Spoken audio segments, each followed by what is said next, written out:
हरियाली तीज जो कि श्रावण माह की शुक्ल पक्ष की तृतीय तिथि होती है और यह जो तिथि होती है वो काफ़ी महत्वपूर्ण तिथि मानी जाती है सुहागन महिलाओं के लिए, सुखी वैवाहिक जीवन के लिए, पति की लंबी आयु के लिए, संतान सुख प्राप्त करने के लिए हरियाली तीज का काफ़ी महत्व होता है। हरियाली तीज के दिन अगर आप विधि विधान से, श्रद्धा भाव से माता पार्वती के उपाय करते हैं, भोलेनाथ के उपाय करते हैं तो निश्चित ही संतान संबंधी जो परेशानी होती है वो दूर हो जाती है और आपको अखंड सौभाग्य की प्राप्ति होती है। अगर आपके जीवन में जो है लगातार परेशानियां चल रही हैं, पति पत्नी में आपस में नहीं बनती है या संतान प्राप्ति के योग नहीं बन पा रहे हैं, पुत्र प्राप्ति की चाह है तो वो पूरी नहीं हो पा रही है, तो ऐसे में सावन माह की शुक्ल पक्ष की जो तृतीय तिथि होती है हरियाली तीज वो आपके लिए काफ़ी लाभकारी तिथि मानी जाती है। इस तिथि पर अगर आप उपाय करते हैं, महिलाएं जो हैं वो अगर उपाय करती हैं, विधि विधान से करती हैं तो निश्चित ही उन्हें संतान का सुख प्राप्त होता है और अखंड सौभाग्य की प्राप्ति होती है। इस व्रत को काफ़ी राज्यों में कुंवारी कन्याएं भी करती हैं, तो अगर आपको सुयोग वर की प्राप्ति है तो उस स्थिति में भी आप इस व्रत को कर सकते हैं। और यह व्रत अगर आपके घर में रखा जाता है, आपके जो बड़े बुजुर्ग हैं वो इस व्रत को रखते आए हैं तो ही आप इस व्रत को करिए। नए तरीके से आपको व्रत नहीं रखना है, आप सिर्फ उपाय ही कर सकते हैं। और जिन घरों में हरियाली तीज का व्रत रखा जाता है तो वो व्रत रखते समय भी संतान प्राप्ति के लिए उपाय कर सकते हैं। और अगर आप व्रत रखना ही चाहते हैं तो आपको बता दें कि जो हरियाली तीज का व्रत है वो निर्जल रखा जाता है, तो 24 घंटे का यह व्रत होता है और निर्जल व्रत इस दिन रखा जाता है। तो अगर आप रख पाएँ तो बहुत अच्छी बात है, आप जरूर रखिए। माँ पार्वती की कृपा से जो भी आपकी मनोकामना है वो बहुत जल्दी पूरी होगी। अगर आप व्रत नहीं रख पा रहे हैं, आपके घर में हरियाली तीज का व्रत नहीं रखा जाता है तो आप सिर्फ उपाय ही कर सकते हैं। उपाय करते समय अपने मन में नकारात्मक विचार बिल्कुल भी ना लाएं, ईश्वर में विश्वास करें तभी आप उपाय करें और आपका उपाय पूर्ण रूप से कारगर होगा। इस वीडियो में मैं आपको साधारण से उपाय बताऊंगी जो शिव पुराण में निहित हैं और हमारे जो है पूजनीय गुरुजी द्वारा भी बताए गए हैं, तो उनको आप जरूर फॉलो करें। इन उपायों को अगर आप नियम के साथ करते हैं, विधि विधान से करते हैं तो निश्चित ही आपको संतान प्राप्ति की कामना के साथ में अगर आप उपाय करेंगे तो आपकी जो कामना है वो बहुत जल्दी पूरी हो जाएगी और आपके घर में खुशियों का आगमन होगा। आपको बता दें कि इस बार की जो हरियाली तीज है वो पड़ेगी 27 जुलाई रविवार के दिन पड़ेगी और साथ ही साथ इस दिन रवि योग लगेगा। तो जो रवि योग होता है वो काफ़ी शुभ योग माना जाता है, तो ऐसे में आप उपाय जरूर कीजिए, आपकी मनोकामना निश्चित रूप से पूरी होगी। किस तरीके से आप उपाय करेंगे, क्या चीज़ों की आपको इसमें आवश्यकता होगी, क्या नियम आपको अपनाने हैं और कौन सी गलतियां हैं जो आपको नहीं करनी है, इसके बारे में संपूर्ण जानकारी आपको इस वीडियो में दी जाएगी। तो आगे वीडियो शुरू करने से पहले हमेशा की तरह आपसे मेरा निवेदन है कि अगर अभी तक आपने मेरा चैनल धर्म ज्ञान पथ को सब्सक्राइब नहीं किया है तो चैनल को सब्सक्राइब जरूर कर लीजिए। वीडियो पसंद आए तो लाइक कीजिए और कमेंट बॉक्स में हर हर महादेव या ओम नमः शिवाय जरूर लिखें, जिससे कि भोलेनाथ की कृपा से आपको मनचाही संतान की प्राप्ति हो, माँ भगवती का, माँ पार्वती की कृपा आप पर हमेशा बनी रहे। तो जो भी महिलाएँ हैं जो हरियाली तीज के दिन उपाय करेंगी उनको सुबह जल्दी उठना होगा। जल्दी उठें, स्नान करें, स्नान के पानी में थोड़ी सी आप काली तिल या फिर सफ़ेद तिल डालकर स्नान करें। उसके बाद में रविवार का दिन है और सावन का महीना है, आपको सूर्य भगवान को अर्घ्य जरूर देना है। सूर्य भगवान को जब आप अर्घ्य देंगे तो एक तांबे के लोटे में आप जल भरें, उसमें 1 चम्मच घी डाल लें और सफ़ेद फूल डालकर आप सूर्य भगवान को अर्घ्य दें। पुत्र प्राप्ति, संतान प्राप्ति की कामना के लिए अगर आप विशेष तिथियों पर और खास करके रविवार के दिन सूर्य भगवान को अर्घ्य देते हैं तो इससे आपकी कुंडली का सूर्य ग्रह मजबूत होता है और संतान प्राप्ति के प्रबल योग आपके बनने शुरू हो जाते हैं। तो पुत्र प्राप्ति के लिए सूर्य भगवान को आपको अर्घ जरूर देना चाहिए, मंत्रों का जाप जरूर करें। इसके बाद में जो आपको उपाय करना है वो आप शिव मंदिर में जाकर भी कर सकते हैं या तो फिर आप अपने घर पर ही, आपके पास शिवलिंग है, आप शिवलिंग है तो भी आप इन उपायों को कर सकते हैं। और अगर आपके पास शिवलिंग नहीं है, आपने अपने घर में शिवलिंग को नहीं रखा है तो आप किस तरीके से उपाय करेंगे इसकी भी जानकारी आपको आगे दी जाएगी। तो अगर आप शिव मंदिर में जाकर करें तो सबसे पहला आपको उपाय यह करना है कि आप अपने घर से, अपने रसोई घर से 1 लोटा जल लेकर जाएं और आपको 5 पेड़ों की पत्तियां लेकर जानी है। 5 वृक्ष की आप पत्ती लेकर जा सकते हैं, जैसे कि आप पीपल की पत्ती लेकर जा सकते हैं, बरगद की पत्ती लेकर जा सकते हैं, शमी पत्र आप लेकर जाएं जो कि काफ़ी शुभ माना जाता है। बेलपत्र तो सावन सावन का महीना है तो आप लेकर ही जाएंगे। इसके अलावा आप जो है बैम्बू ट्री यानी कि जो बाँस की पत्ती है आप वो लेकर जा सकते हैं।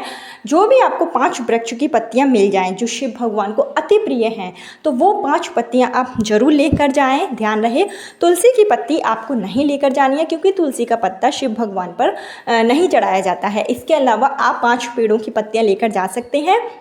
और इसके अलावा जो भी आपके पास पूजन सामग्री है, धतूरा है, भांग है, बेल का फल है, पीला चंदन है, वो आप सारी चीज़ें ही लेकर जाएं। लेकिन जो विशेष उपाय आपको करना है वो 5 वृक्ष की पत्तियों से ही करना है। तो ये लेकर आप शिव मंदिर में जाएं। सबसे पहले उत्तर दिशा की ओर मुख करके आप श्री शिवाय नमस्तुभ्यम का जाप करते हुए 1 लोटा जल धीमी धीमी धार में आपको शिवलिंग के ऊपर चढ़ा देना है। और इसके अलावा जो आप 5 पत्तियाँ ले गए हैं वो 5 पत्ती आप एक एक करके शिवलिंग के ऊपर चढ़ाएंगे। जब आप 5 पत्ती चढ़ाएंगे शिवलिंग पर तो अपना नाम और गोत्र बोले, अपनी मनोकामना भोलेनाथ के सामने बोले, संतान प्राप्ति, पुत्र प्राप्ति की जो भी आपकी कामना है वो आपको शिव जी के सामने बोलना है। और ये 5 वृक्ष की पत्तियां आपको शिवलिंग पर हरियाली तीज के दिन चढ़ा देना है। यह काफ़ी लाभकारी माना जाता है। इस उपाय को अगर आप हरियाली तीज के दिन करते हैं तो निश्चित ही आपके वंश की वृद्धि होती है, संतान प्राप्ति के प्रबल योग बनते हैं। बाँस की पत्ती अगर मिल जाती है तो बाँस की पत्ती विशेष रूप से आप 5 पत्तियों में शामिल करें।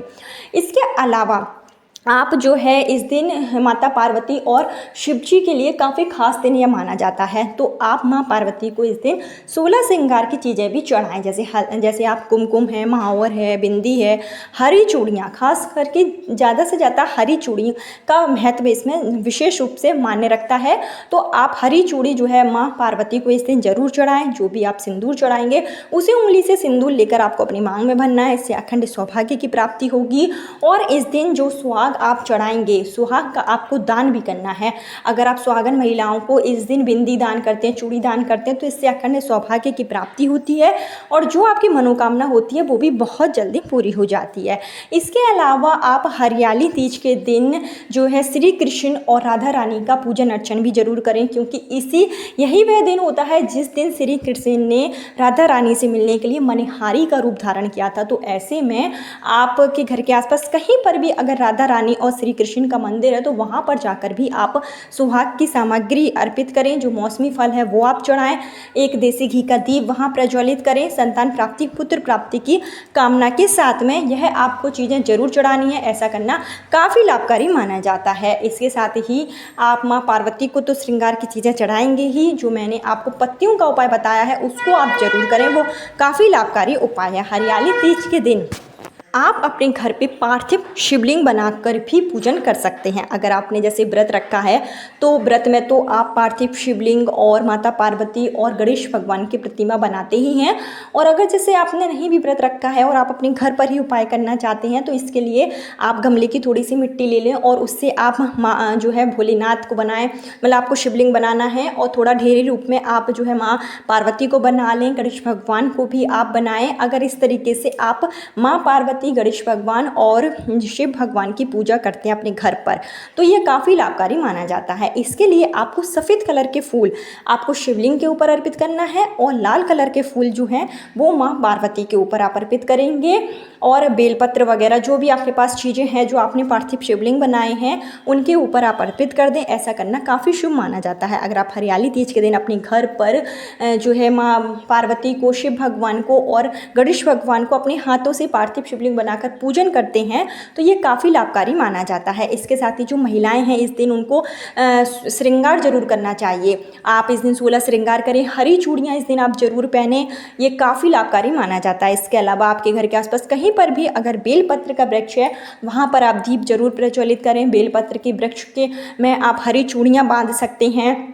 हरी चूड़ियाँ अगर आप बेलपत्र के वृक्ष में अपनी मनोकामना के साथ में इस दिन बांधते हैं तो ये भी काफ़ी शुभ माना जाता है। इससे जो भी महिलाएं होती हैं जिनको सुहाग की आवश्यकता हो, जिनको मतलब सुहाग चाहिए होता है, वो इस पेड़ से हरी चूड़ियाँ लेकर पहनती जाती हैं तो इससे आपका सौभाग्य भी बढ़ता जाता है, आपको अखंड सौभाग्य की प्राप्ति होती है। तो इस उपाय को आप जरूर कर लें। इसके अलावा आप वंश वृद्धि के लिए, संतान प्राप्ति के लिए एक छोटा सा उपाय और करें कि आप जब भी माँ पार्वती का पूजन करेंगे मंदिर में जाकर तो आप एक हरे पान का पत्ता लें, उस पर आप 5 जो पूजा वाली सुपारी होती है वो आपको रखना और 5 हल्दी की गांठ रखकर आप माँ पार्वती के चरणों में अर्पित कर दें। माँ पार्वती के मंत्रों का जाप करें। आप ओम नमः शिवाय का भी जाप कर सकते हैं। और जाप करने के साथ में अपनी मनोकामना माँ पार्वती के सामने जरूर भूलें। झोली फैलाकर माँ पार्वती से आप प्रार्थना करें। इसके अलावा आप अपने घर से थोड़ी मात्रा में चावल लेकर जाएं और यह चावल आप माँ पार्वती और शिव भगवान की जब पूजा करेंगे उसी समय मंदिर में आप थोड़ा सा रख दें और जो आप पूजन अर्चन कर लें तो उसमें से थोड़ा सा चावल आप अपने घर उठा कर लाएँ। इसको अपनी मनोकामना के साथ में आप अपने घर के पूजा स्थल में रख सकते हैं। जब तक आपकी मनोकामना पूरी नहीं हो जाती इन चावलों को आप विशेषकर संभाल कर अपने पास रखें। यह भी काफ़ी लाभकारी माना जाता है। इससे वंश की वृद्धि होती है और संतान प्राप्ति के प्रबल योग बनते हैं। अखंड सौभाग्य की आपको प्राप्ति होती है। तो ये छोटे छोटे उपाय हैं जिसको आपको हरियाली तीज के दिन जरूर कर लेना है। एक बात का विशेष ध्यान रखें कि अगर आप व्रत नहीं भी रख रहे हैं तब भी आप इस दिन सात्विक भोजन ग्रहण करेंगे, प्याज लहसुन से परहेज करेंगे, तभी आपको जो है उपाय आपका कारगर होगा। जब भी आप उपाय करें तो विशेषकर सात्विक भोजन ही ग्रहण करें, इस बात का विशेष ध्यान रखें। इससे ईश्वर की अति कृपा आप पर होती है और आपकी मनोकामना भी बहुत जल्दी पूरी हो जाती है। और इस दिन आपको माता पार्वती शिव भगवान के साथ में गणेश भगवान का भी पूजन जरूर करना है, क्योंकि ये जो दिन होता है वो काफ़ी शुभ दिन माना जाता है। तो हरियाली तीज 27 जुलाई काफ़ी महत्वपूर्ण दिन है। सभी महिलाएं जिनको संतान प्राप्ति में परेशानी आ रही है इस उपाय को जरूर, आपकी मनोकामना निश्चित रूप से पूरी होगी और आपके घर में खुशियों का आगमन जरूर होगा। कल फिर मिलती हूँ नई वीडियो नए उपाय के साथ। जब तक के लिए हर हर महादेव, ओम नमः शिवाय।